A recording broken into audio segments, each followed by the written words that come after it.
always felt encouraged to make and create.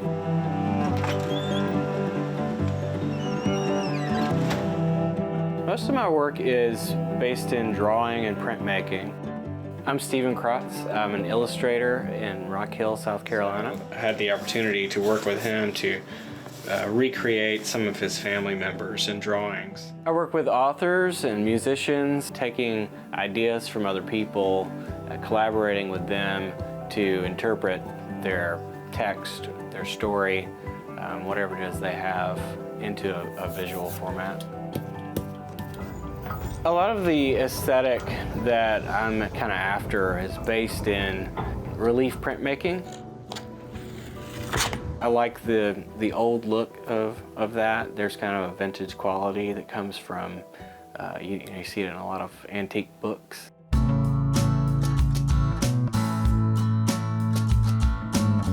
A lot of my client work is based in that sort of printmaking look. The process for printmaking always begins with a lot of sketching for me. I like to get the image pretty well figured out before I go to the block. I carve into various types of wood and also linoleum.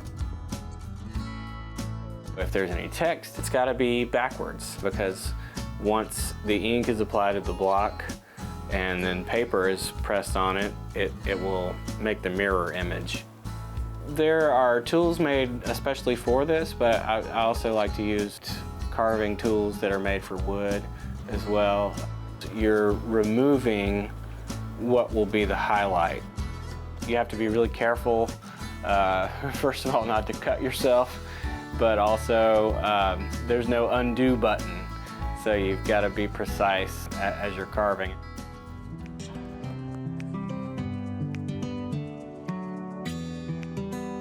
I apply a lot of the same process into my digital drawing now. I'll start with a black background and take a digital brush, and I'm carving out, in a sense, the light out of the dark.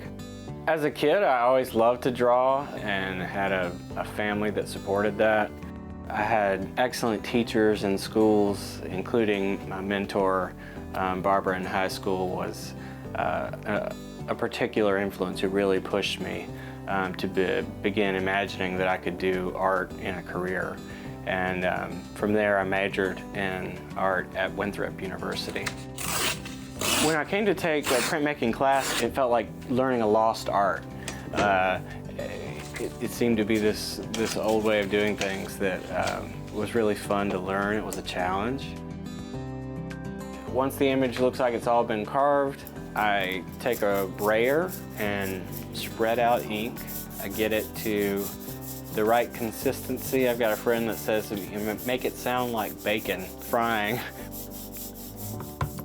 And then that is applied to the block, and then the paper is applied to the block.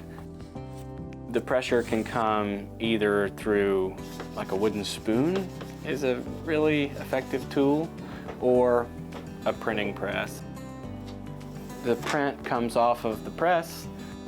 I hang it up to dry. It usually takes a handful of weeks, and then they go out into the world. There's definitely a growing popularity with printmaking. There's an allure back toward something that is tactile, that takes time, that is not instant.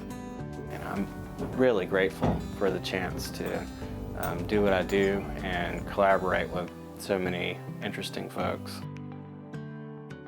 Thanks for watching, and if you don't want to miss any more great regional stories, please subscribe to our PBS Charlotte YouTube channel.